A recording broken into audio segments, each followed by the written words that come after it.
Hello everyone, welcome back to Bit Learning. So in today video lecture we are going to learn about update statement. Okay, so इसके पहले के video lecture जो मैंने डाले हैं उसमें मैंने ऑलरेडी आपको डिलीट, ट्रंकेट एंड ड्रॉप के बारे में जो उसका मेन डिफरेंस है वो मैंने आपको ऑलरेडी बता के रखा है. ठीक है.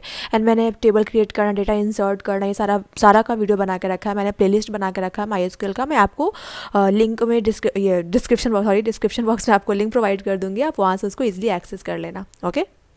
सो आज का हमारा जो वीडियो लेक्चर होने वाला है वो अपडेट के ऊपर होने वाला है. इस पर हम लोग क्या करने वाले हैं, अपडेट को पहले तो थ्योरी जो पार्ट है वो समझते हैं कि अपडेट को यूज़ क्यों करते हैं, उसका सिंटेक्स देख लेंगे. एंड देन हम उस पर MySQL वर्कबेंच पे जाकर के कुछ टेबल में जाकर के कुछ वैल्यूज़ को अपडेट करके हम देखेंगे कि ये कैसे रियल लाइफ इन्वायरमेंट में काम करता है. ठीक है. तो आई होप आपको आज का जो सेशन में होने वाला है क्या एजेंडा आपको समझ में आ गया होगा कि आज हम लोग क्या क्या करने वाले हैं. ठीक है. तो बिफोर मूविंग फर्दर मैं आपसे रिक्वेस्ट करना चाहूँगी, अगर आपको इसमें थोड़ा सा भी सीखने को मिलता है, अगर आप इस वीडियो को देख रहे हो, आपको पसंद आ रहा है, तो प्लीज़ सब्सक्राइब कर देना, लाइक कर देना एंड शेयर कर देना अपने दोस्तों के साथ. एंड कोई फीडबैक भी है आपके पास जिससे कि कुछ इंप्रूव करने का हो, मुझे इसमें कुछ कमी आपको लग रहा हो जिससे कि मैं उसको इंप्रूव कर सकूँ, तो आप वो भी मुझे कमेंट में बता सकते हो. मैं उसको भी बहुत ही प्यार से लूँगी एंड उस पर भी मैं इंप्लीमेंट करूँगी, उन चीज़ों पे भी मैं काम करूँगी. ओके. एंड यहाँ कोई क्वेरी भी है आपका तो आप उसको भी कमेंट सेक्शन में डालो, मैं जरूर उसका भी आंसर करूँगी. ओके. तो विदाउट वेस्टिंग टाइम हम लोग मूव करते हैं अपने आज के टॉपिक की तरफ, जो है कि हमारा अपडेट क्वेरी. ठीक है.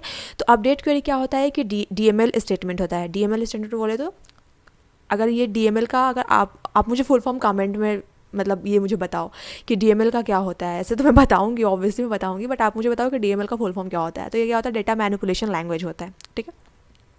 इसमें क्या होता है, हम डेटा को क्या करते हैं, मैनिपुलेट कर रहे हैं, अपडेट कर रहे हैं. ऑब्वियसली कोई किसी चीज़ को तो हम क्या कर रहे हैं, डेटा मैनिपुलेट ही कर रहे हैं, राइट. तो अपडेट का हमें यूज़ क्यों होता है. देखिए, अगर हम एक रियल लाइफ सिनेरियो को देखें तो हो सकता है कि एक सर्टेन, अभी मेरा जो लोकेशन है, जो मेरा जॉब लोकेशन है, लेट्स सपोज अभी दिल्ली है. ठीक है. और मैं एक सर्टेन टाइम के बाद आफ्टर 1 and 2 years मैं किसी अदर सिटी में मूव कर रही हूँ, तो मेरा लोकेशन चेंज होकर पुणे हो गया, राइट. तो वो लोकेशन जो मेरे डेटाबेस में, जो मेरा एम्प्लॉयर है, वो मेरा डेटा अपने डेटाबेस में मेरा लोकेशन अपडेट करेगा, राइट. तो इसी के लिए अपडेट स्टेटमेंट यूज़ होता है कि अगर फर्दर कोई वैल्यूज़ चेंज होती हैं तो उसको हम क्या कर सकें, अपडेट कर सकें बिना किसी इशू के.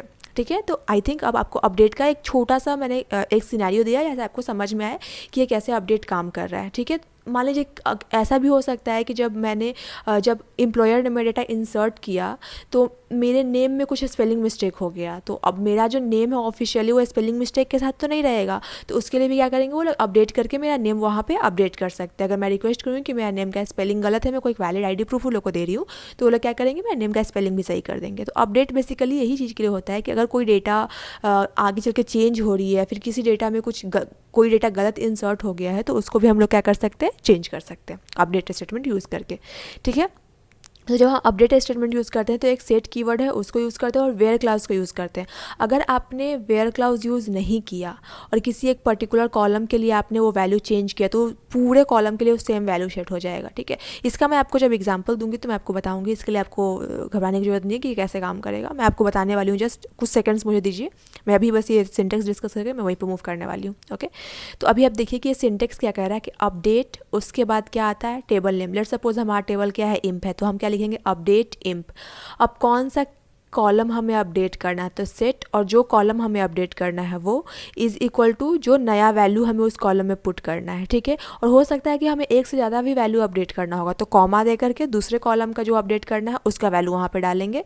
और उसके बाद हम लोग क्या करेंगे, वेयर कंडीशन डालेंगे कि वेयर, जहाँ पे हो सकता है कि एम्प्लॉय ID मुझे 1 और 2 के लिए डेटा अपडेट करना है, तो वहाँ पे हमें वेयर क्लाउज में क्या डालेंगे, जहाँ पे एम्प्लॉय ID 1 और 2 है उसका आप फर्स्ट नेम और लास्ट नेम चेंज कर दो. बस मैं एग्जांपल दे रही हूँ. ठीक है. तो ऐसे ये काम करता है.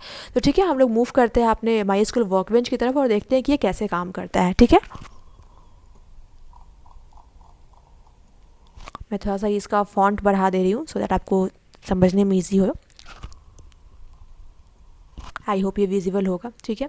तो ये 100 टेबल्स अगर हम कमांड यूज़ करते हैं तो डेटाबेस में जितने भी टेबल हैं वो आपको यहाँ पे दिख जाएंगे. ठीक है. आपको यहाँ पे सारे टेबल दिख रहे होंगे. अब इसमें मैं इम्प टेबल को अगर आपके इस डेमो पर्पज़ के लिए लूँ तो हम देख रहे हैं कि इम्प टेबल में हमारे इतना रिकॉर्ड्स हैं. ठीक है. आपको यहाँ पे रिकॉर्ड्स दिख रहे होंगे 10 से लेकर के 60 तक. ठीक है. अब इसका क्या करेंगे, एम्प्लॉय में क्या है, इसमें से आपको कुछ वैल्यू ऐसे भी दिख रहे होंगे सैलरी का, जिसमें यहाँ पे 2 वैल्यू क्या है, नल है. यहाँ पर डेट ऑफ ज्वाइनिंग का कुछ वैल्यू नल है. ईमेल ID का बहुत सारा वैल्यू क्या है, नल है. मतलब वहाँ पे कोई डेटा नहीं है, हम उसको डेटा को अपडेट कर सकते हैं. इन फ्यूचर हम क्या कर सकते हैं, उस डेटा को अपडेट कर सकते हैं। ठीक है, तो ठीक है, इसमें से किसी एक डेटा को हम अपडेट करेंगे। उसके पहले हम क्या करते हैं, डिस्क्राइब एम्प्लॉय करते हैं। डिस्क्राइब और टेबल नेम आप डालोगे तो ये आपको क्या बताएगा कि ये इसमें कौन कौन सा फील्ड है, उसका डेटा टाइप क्या है, वो नलेबल है या नहीं है, उसका प्राइमरी की क्या है, उसका कोई डिफ़ॉल्ट वैल्यू असाइन है या नहीं, या कुछ एक्स्ट्रा कुछ है या नहीं उसमें। ठीक है, तो आपको यहाँ पे दिख रहा होगा कि इम्प आईडी पे क्या है, ये प्राइमरी की है और ये नॉट नल। नल ये क्या है, नहीं है, क्योंकि नल का यहाँ पे क्या है, नो है। सैलरी में क्या है, नल है। ठीक है, तो आपको ये दिख रहा होगा इसका सैलरी का डेटा टाइप क्या है, वैरकैर है। और इसमें आपको ये दिख रहा होगा डिपार्टमेंट आईडी में ये जो वैरकैर है 10 इसका डेटा टाइप है, एंड नल जो है ये नलेबल है, और इसमें आपको डिफ़ॉल्ट वैल्यू 9 दिख रहा होगा। तो जब मैं इसका टेबल क्रिएट कर रही थी, मैंने उसका वीडियो ऑलरेडी बना के रखा है, आप उसको भी देख सकते हो, आपको ये समझ में आया कि ये डिफ़ॉल्ट वैल्यू वहाँ पे कैसे आ रहा है। ठीक है, तो मैं उसका जो लिंक है वो डिस्क्रिप्शन बॉक्स में प्रोवाइड कर दूँगी, आप वहाँ से उसको देख लेना। ठीक है, ठीक है, तो हम मूव करते हैं। आई थिंक मैंने बहुत ज़्यादा टाइम वेस्ट कर दिया है। ठीक है, हम लोग मूव करते हैं अपने इस चीज़ की तरफ। ओके, तो लेट्स सपोज हमें स्टार्ट करते हैं लिखना अपना अपडेट क्वेरी। तो अपडेट कौन सा टेबल हम अपडेट करने वाले हैं, इम्प। क्या सेट करने वाले हैं, लेट्स सपोज हम सैलरी सेट करने वाले हैं। Salary is equal to, let's suppose हम क्या करने वाले हैं, 5000 करने वाले हैं, कॉमा लेट्स सपोज कि हम क्या करने वाले हैं, ईमेल आईडी भी हम लोग सेट करने वाले हैं। ठीक है, लेट्स सपोज 124@gmail.com करने वाले हैं। ठीक है, अगर हम सिर्फ ये स्टेटमेंट लिख करके छोड़ दें तो क्या होगा, जितना भी सैलरी का यहाँ पे वैल्यू है और जितना ईमेल आईडी है वो सारा क्या हो जाएगा, 5000 से अपडेट हो जाएगा, जो कि हमें नहीं करना है। हमें किसी एक पर्टिकुलर, लेट्स सपोज हमें 12 वाले का चेंज करना है, तो जिसमें आपको ये दिख रहा है कि 12 का ऑलरेडी यहाँ पे क्या है, ईमेल आईडी है, तो इसको हम ईमेल आईडी को अभी के लिए छोड़ देते हैं। या फिर आप इसको यहाँ पे लेट्स सपोज कि 12 का यहाँ पे डेट ऑफ ज्वाइनिंग है, तो हम यहाँ पे डेट ऑफ ज्वाइनिंग का भी डाल सकते हैं। ठीक है, तो अगर हम ईमेल आईडी यहाँ पे ऑलरेडी है और इसको हम डाल रहे हैं तो क्या करेगा, यहाँ पे 1 to 3 है। ठीक है, और यहाँ पे हमने क्या डाला है, 1 to 4 डाला है, तो क्या करेगा, इसको अपडेट कर देगा, एग्जिस्टिंग जो वैल्यू है उसको क्या कर देगा, अपडेट कर देगा। और यहाँ पे हम क्या चाहते हैं कि वेयर जो आपका इम्प आईडी है वो क्या है हमारा, आपको यहाँ पे इम्प आईडी इसका 12 दिख रहा है। ठीक है, तो हम ये 12 जो रिकॉर्ड है उसके लिए मुझे क्या चाहिए, उसका सैलरी 5000 अपडेट करना है, ईमेल आईडी मुझे 1 to 4 करना है। यहाँ पे 1 to 3 मुझे ऑलरेडी दिख रहा है, लेकिन जब ये अपडेट करेंगे तो ये क्या हो जाएगा, 1 to 4 हो जाना चाहिए। एग्जिस्टिंग रिकॉर्ड को क्या करेगा, ये ओवरराइट कर देगा। ठीक है, तो 1 रो अफेक्ट हुआ है, हम इसको अब एक सिलेक्ट क्वेरी से देख सकते हैं। तो आपको यहाँ पे 12 वाले का दिख रहा होगा वैल्यू, 1 मिनट। ठीक है, ये आपको यहाँ पे दिख रहा है कि 1 to 4 हो चुका है, इसका सैलरी हमने 5000 किया था तो 5000 है। तो आई होप आपको यह अपडेट स्टेटमेंट समझ में आया होगा कि कैसे काम करता है। तो एक और हम अगर देखना चाहें तो वो भी देख सकते हैं कि लेट्स सपोज हमें किसी का नेम अपडेट करना है, ऐसे कि हमारा लेट्स सपोज आप यहाँ पे emp name is equal to, जो 11 वाला है उसको हम लोग क्या करते हैं, अरे ऐसे कर देते हैं,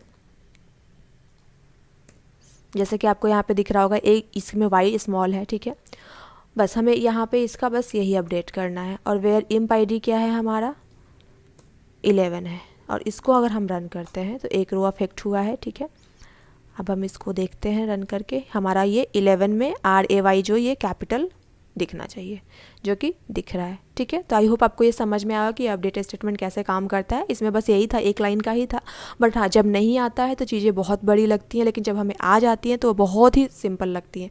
ट्रस्ट में ये सारी चीज़ें आपको फर्स्ट टाइम में थोड़ा जम्बल्ड लगेंगी, बट जैसे आप इसको ग्रेजुअली सीखते जाओगे आपको बहुत अच्छा लगेगा। सबसे पहले तो मैं रिक्वेस्ट करूँगी कि आप पहले MySQL वर्कबेंच को इंस्टॉल करो, ये बिल्कुल फ्री टू यूज़ है, आप इसको इंस्टॉल करो, इस पर हैंड्स ऑन करना स्टार्ट करो। थ्योरी पार्ट आप खुद ब खुद समझ जाओगे, जब आप हैंड्स ऑन करना स्टार्ट करोगे, खुद से बनाना स्टार्ट करोगे ना, तो आपको थ्योरी पार्ट बिल्कुल खुद ब खुद समझ में आने लगेगा, आपको सारी चीज़ें क्लियर होने लगेंगी। अगर आप सिर्फ थ्योरी पढ़ रहे हो, हैंड्स ऑन नहीं कर रहे हो, तो कोई यूज़ नहीं है, ट्रस्ट में कोई यूज़ नहीं है उस चीज़ का। ठीक है, क्योंकि मैंने खुद एक्सपीरियंस किया है, जब मैं इसको सिर्फ थ्योरी पढ़ती थी, डेटा टाइप्स मैंने कितनी बार पढ़ा, मुझे नहीं समझ में आता था। अब मैं जिसको रियल लाइफ में इम्प्लीमेंट करती हूँ तो मुझे बहुत चीज़ें क्लियर होती है। और मैं ऐसा नहीं करी मुझे बहुत कुछ आता है, मैं ये करते करते ही बहुत चीज़ें सीखती हूँ। जब भी कुछ नया क्वेरी लिखती हूँ मुझे बहुत कुछ सीखने को मिलता है। तो मैं बताते बताते भी बहुत चीज़ें मेरे लिए नई डिस्कवर होती है, मैं नई नई चीज़ें सीखती हूँ, तो मुझे अच्छा लगता है। तो मेरे को ये अच्छा लगता है, इसलिए मैं इसका वीडियोज़ भी बना रही हूँ। सो मुझे लगता है कि जो मुझे नॉलेज है मैं थोड़ा और शेयर करूँ, ताकि जो मुझे थोड़ा कमेंट्स मिले हो सकता है वहाँ से मुझे कुछ सीखने को मिल जाए। तो ये मेरे लिए भी एक विन टू विन सिचुएशन हो जाएगा, राइट, क्योंकि मुझे भी कुछ सीखने को ही मिल रहा है एंड सीखते रहना ही चाहिए, ठीक है। तो आई होप आपको ये आज का सेशन अच्छा लगा होगा। आई नो मैंने इसमें थोड़ा ज़्यादा बातें की हैं, बट ठीक है, हमेशा पढ़ाई नहीं, थोड़ी बातें भी होनी चाहिए, ठीक है, कोई नहीं। तो अगर आपने यहाँ तक इस वीडियो को देखा है तो मैं हमेशा से रिक्वेस्ट कर रही हूँ, आप सब्सक्राइब कर देना, लाइक कर देना, शेयर कर देना and stay tuned with me. Thank you so much, thank you, bye.